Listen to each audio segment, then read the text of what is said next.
Hello friends, இன்றைக்கி நம்ம சேனலில் என்ன பார்க்க போகிறோன்னா ரொம்பவே முக்கியமான எச்சரிக்கையான ஒரு ஜோதிட தாள்களை தான் இப்போ இந்த வீடியோவில் ரொம்ப சுவாரஸ்யமாக பார்க்க போகிறோம். ஸோ இந்த தாள்களை பார்க்குறதுக்கு முன்னாடி என்ன பார்க்க போகிறோங்கிறத இன்ட்ரோ மூலிமா ஷேர் பண்ணுறேன்.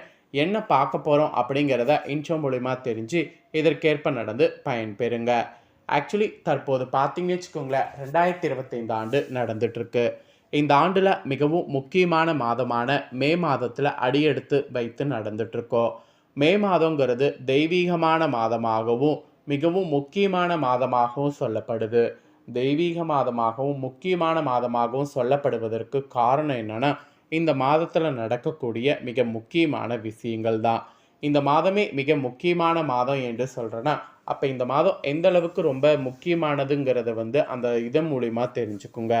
ஆக்சுவலி மே மாதம் 12ஆம் தேதி அன்னைக்கு அந்த முக்கியமான நாளானது வருது.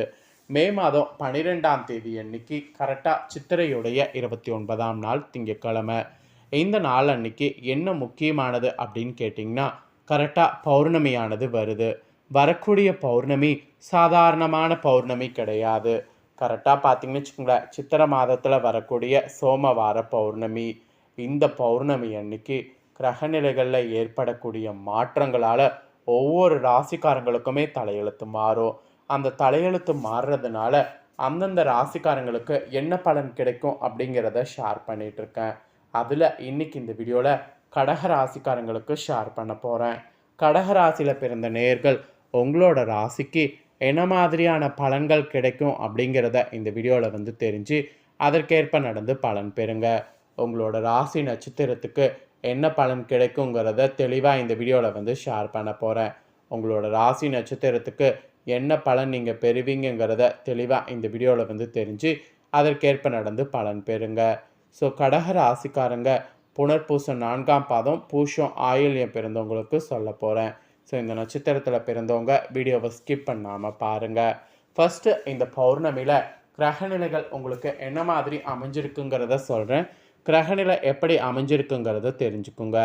ராசியில் செவ்வாய், தனவாக்கு குடும்பஸ்தானத்தில் கேது, அஷ்டமஸ்தானத்தில் சனி ராகு, பாக்கிஸ்தானத்தில் சுக்கிரன், தொழில் ஸ்தானத்தில் சூரியன் புதன், லாபஸ்தானத்தில் குரு சந்திரன். இந்த மாதிரி கிரகநிலைகள் உங்களுக்கு வலம் வரப்போது. இந்த மாதிரி கிரகநிலைகள் உங்களுக்கு அமைஞ்சிருக்கு.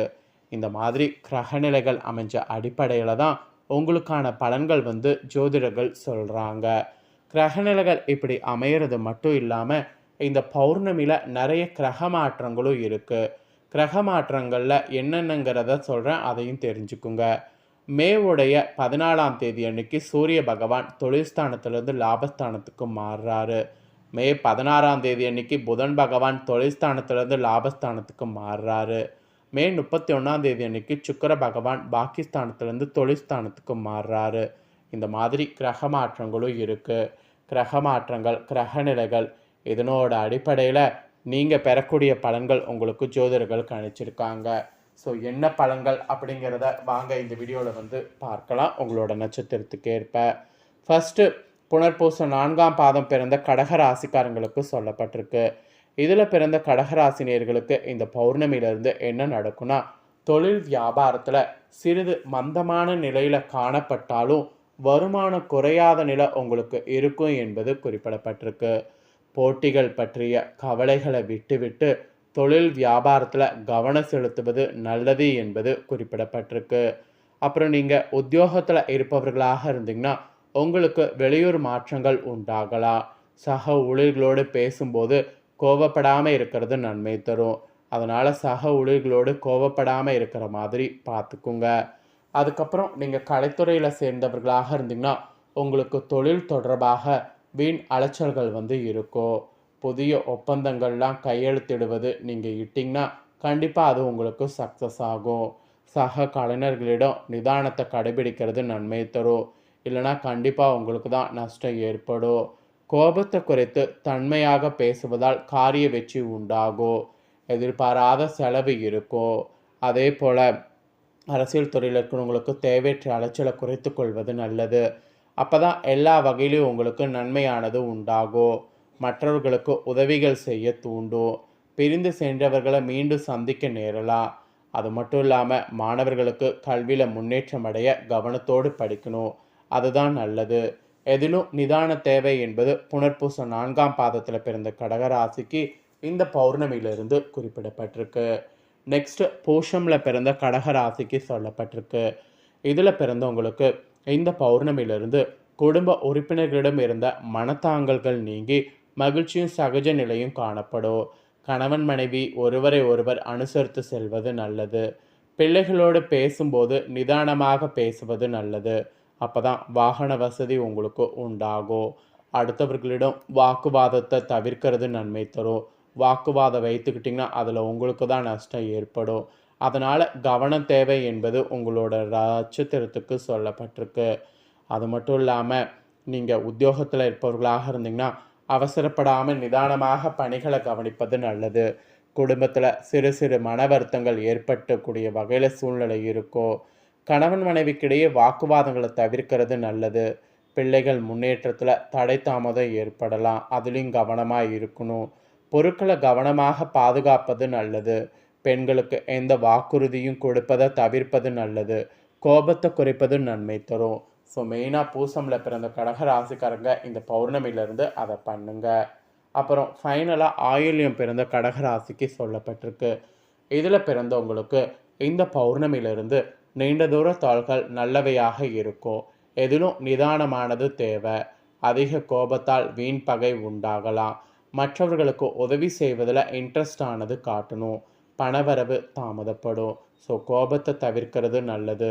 எந்த அளவுக்கு கோபத்தை கண்ட்ரோல் பண்ணுறீங்களோ அந்த அளவுக்கு உங்களுக்கு மேன்மையானது ஏற்படும்.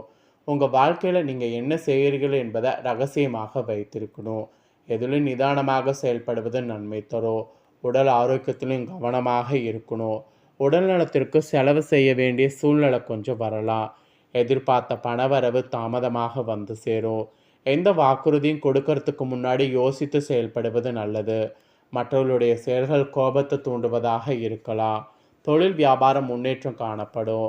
வாடிக்கையாளர்களெல்லாம் அனுசரித்து செல்லணும். இல்லைனா உங்களுக்கு தான் நஷ்டம் ஏற்படும். ஆக மொத்தம் உங்களோட நட்சத்திரத்தில் பிறந்தவங்களுக்கு இந்த மாதிரியான பலன் நடக்கும் என்பது இந்த பௌர்ணமிக்கு பிறகு குறிப்பிடப்பட்டிருக்கு. ஸோ குறிப்பிடப்பட்டதை தெளிவாக உங்களோட நட்சத்திரத்துக்கு ஷேர் பண்ணிட்டேன். இதற்கேற்ப நடந்து பலன் பெறுங்க. இவ்வளோ நேரம் கடக ராசிக்காரங்க உங்களோட நட்சத்திரத்துக்கு ஏற்ப என்ன நடக்குங்கிறத இந்த வீடியோவில் ஷேர் பண்ணிட்டேன். ஷேர் பண்ணதை தெளிவாக இந்த வீடியோவில் தெரிஞ்சிருப்பீங்க. தெரிஞ்சதுக்கேற்ப நடந்து பயன்பெறுங்க.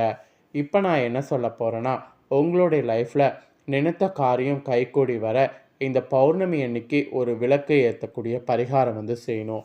அதை எப்படி செய்யணும் அப்படிங்கிறத உங்களுக்கு சொல்ல போகிறேன். அந்த ஆன்மீக சார்ந்த பரிகாரத்தையும் உங்கள் ராசிக்காரங்க தெரிஞ்சு பயன்பெறுங்க. சித்ரா பௌர்ணமி என்பது தெய்வ வழிபாட்டுக்கு மிக சிறந்த நாளாகும். இந்த நாளில் குலதெய்வ வழிபாடு, இஷ்ட தெய்வ வழிபாடு ஆகியவெல்லாம் செய்ததுனால காரிய சித்தி ஏற்படும். ஜோதிட சாஸ்திரத்தின்படி சந்திரன் உயிர் ஆற்றலுக்கான கிரகமாக சொல்லப்படுது. இத்தகைய சந்திரனுக்குரிய பௌர்ணமி ரொம்ப சிறப்பு. இந்த நாளில் அவருக்கு வழிபாடு செய்கிறதன் மூலிமா நம்மளுடைய எண்ணங்களில் இருக்கக்கூடிய ஒரு விஷயம் நிறைவேற வேண்டும் என்ற எண்ணத்தை நிஜமாக்கி அந்த சந்திரன் கொடுப்பாரு. இந்த ஆண்டு சித்ரா பௌர்ணமி சித்திர நட்சத்திர நாளில் இணைந்து வருவது இன்னும் சிறப்பானது. சித்ரா பௌர்ணமி என்று நம்மளுடைய கோரிக்கைகள் விருப்பங்கள் நிறைவேற எளிமையான விளக்கு பரிகாரத்தை செய்தாலே அளவில்லாத பெரிய அளவிலான பலன்களை பெற முடியும். பௌர்ணமி என்று சந்திரனுடைய ஒளிக்காற்றுகள் நம்மளுடைய உடலில் பட வேண்டும் என்பதனாலேயே கிரிவலம் செல்லக்கூடிய முறை ஏற்பட்டதாக சொல்லப்படுது. இப்பேற்பட்ட இந்த சக்தி வாய்ந்த சித்ரா பௌர்ணமியில் விளக்கேற்றி வழிபாடு செய்ய மறக்காதீங்க. உங்களுடைய வீட்டில் ரொம்பவே பக்தியான முறையில் விளக்கேற்றி இந்த நாளில் வழிபாடு செய்தால் உங்களுக்கான பல விதமான பிரச்சனைகள் நீங்கும். ஸோ நம்பிக்கையோட இந்த விளக்கு ஏற்றி வழிபாடு செய்ய மறக்காதீங்க. அவ்வளோதாங்க. இதுதான் ஆன்மீக ரீதியாக உங்களுக்கு சொல்லப்பட்ட தகவல்கள். ஆன்மீக ரீதியாக என்ன பண்ணும், ஜோதிட ரீதியாக உங்களோட ராசி நட்சத்திரத்துக்கு என்ன நடக்கும் அப்படிங்கிறது எல்லாமே தெளிவாக இந்த வீடியோவில் ஷேர் பண்ணிட்டேன். ஷேர் பண்ணதை நீங்கள் தெரிஞ்சு பயனடைஞ்சிருப்பீங்க. இப்போ உங்கள் ஃப்ரெண்ட்ஸ் ஃபேமிலி இருக்கவங்களும் தெரிஞ்சு பயனடையணும்னு நினச்சிங்கன்னா வீடியோ லைக் பண்ணி ஷேர் பண்ணுங்கள். வீடியோவை உங்கள் ஃப்ரெண்ட்ஸ் ஃபேமிலியில் இருக்கிறவங்களும் பார்க்கட்டும். அவங்களும் இந்த ராசிக்காரங்களாக இருந்தாங்கன்னா இந்த தாள்களை தெரிஞ்சு இதற்கேற்ப நடந்து பலனடையட்டும். நெக்ஸ்ட்டு நம்ம சேனலில் நிறைய முக்கியமான வீடியோலாம் போடப்படும். அதை எல்லாத்தையுமே உடனுக்குடனே தெரிந்து கொள்ள மறக்காமல் நம்ம சேனலை சப்ஸ்கிரைப் பண்ணுங்கள். கூட பெல் பண்ண ப்ரெஸ் பண்ணுங்கள். அதை பண்ணிட்டீங்கன்னா இனி நான் போகிற மற்ற அப்டேட்டான வீடியோ உடனுக்குடனே தெரிந்து கொள்ளலாம். ஸோ மறக்காமல் சப்ஸ்கிரைப் பண்ணுங்கள். வேறு வீடியோ சந்திக்கிறேன்.